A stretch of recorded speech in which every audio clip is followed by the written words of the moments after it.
Hello everyone, இன்றைக்கி பேரண்டிங்கில் ஒரு மிக முக்கியமான ஒரு விஷயத்தை நம்ம பார்க்க போகிறோம். இன்றைக்கி நாம் எல்லாருமே டெய்லி பயன்படுத்தக்கூடிய 2 வார்த்தைகள் சர்வசாதாரணம் அப்படின்னு பார்த்தீங்கன்னா சாரி அண்ட் தேங்க்ஸ் அப்படின்றத நம்ம ரொம்ப சர்வசாதாரணமாக பயன்படுத்துவோம். இதே இது குழந்தைகள்கிட்ட பார்த்தீங்க அப்படின்னா தேங்க்ஸ் அப்படின்ற வார்த்தையை ரொம்ப சர்வசாதாரணமாக பயன்படுத்துவாங்க. ஒரு விஷயம் அவங்களுக்கு நல்லா நடந்துச்சுன்னா தேங்க்ஸ் அங்கிள், தேங்க்ஸ் ஆண்டி அப்படின்னு ரொம்ப அழகாக சொல்கிறாங்க. ஆனால் இதே இது சாரின்ற வார்த்தை அவர்கள் வாயிலிருந்து வருதா அப்படின்னா ஒரு கேள்விக்குறி தான். சாரி கேளுனா எந்த குழந்தையும் கேட்கறதுக்கு தயாராக இல்லை. அப்படியே வலுக்கட்டாயமாக அவங்க சாரி அப்படி கேளுங்க அப்படின்னா கூட மனதளவில் கேட்குறது ஏதோ பேச்சுக்கு சாரி அப்படின்னு வந்து சொல்லி அந்த வேலையை முடிச்சிடுறாங்க. இதற்கு காரணம் என்ன? ஏன் அவங்க இப்படி இருக்காங்க? ஏன் இப்படி அவங்க பிஹேவ் பண்ணுறாங்க? இதுக்கு பெற்றோர்கள் தான் காரணம்னா நம்ப முடியுதா? கண்டிப்பாங்க. இது நான் உங்களுக்கு ஒரு புரிதலுக்காக ஒரு சின்ன இன்சிடென்ட்ஸோட சொல்லணும்னு ஆசைப்பட்றேன். அந்த இன்சிடெண்ட்டை நம்ம 3ஆக பிரிச்சுக்கலாம். Scene A, scene B, scene C.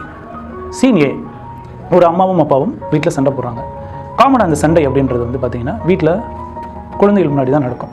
குழந்தைகள் பார்த்துட்டே இருப்பாங்க. அம்மா வந்து அப்பாவை பற்றி திட்ட, அப்பா அம்மாவை பற்றி திட்ட, அப்படியே மாறி மாறி போயிட்டுருக்கும். சீன் பி, நைட் அப்பா வருவார், சண்டை முடிஞ்சு ரொம்ப நேரம் கழிச்சு அம்மாட்ட வந்து சாரி கேட்பார், இல்லை அம்மா வந்து அப்பாட்ட சாரி கேட்பாங்க. இது எங்கே நடக்கும் அப்படின்னு பார்த்தீங்கன்னா ஒரு பெட்ரூம்லேயோ ஒரு கிச்சன்லேயோ எங்கேயோ நடக்கும். இது வந்து குழந்தைகள் முன்னாடி நடக்காது.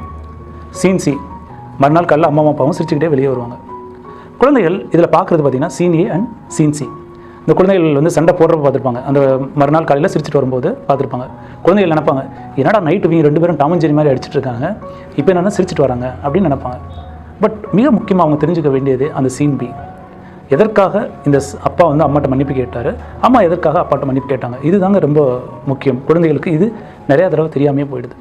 ஒருவேளை இந்த விஷயம் வந்து அந்த குழந்தைகள் முன்னாடி நடக்குது. ஒருவேளை அப்பா சொல்கிறார், நான் தான் டென்ஷனில் ஏதோ பேசிட்டேன், நான் அப்படி பேசியிருக்கக்கூடாதுன்னு நினைக்கும் போது குழந்தைகளுக்கு தெரியும், ஓகே அப்பா வந்து இப்படி பேசியிருக்கக்கூடாது, அதனால தான் அம்மா இப்படி பேசியிருக்காங்க. அம்மாவும் சில சமயம் சொல்லலாம், சாரிங்க நானும் ஏதோ ஆத்திரத்தில் அப்படி பேசிட்டேன்.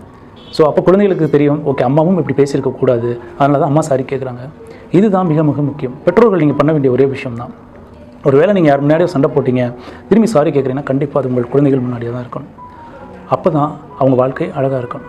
இந்த ஒரு விஷயத்தை குழந்தைகள் கற்றுக்க அப்படின்னா கண்டிப்பாக பிற்காலத்தில் அவர்கள் லைஃப் வந்து நிறையா பாதிக்கப்படும்.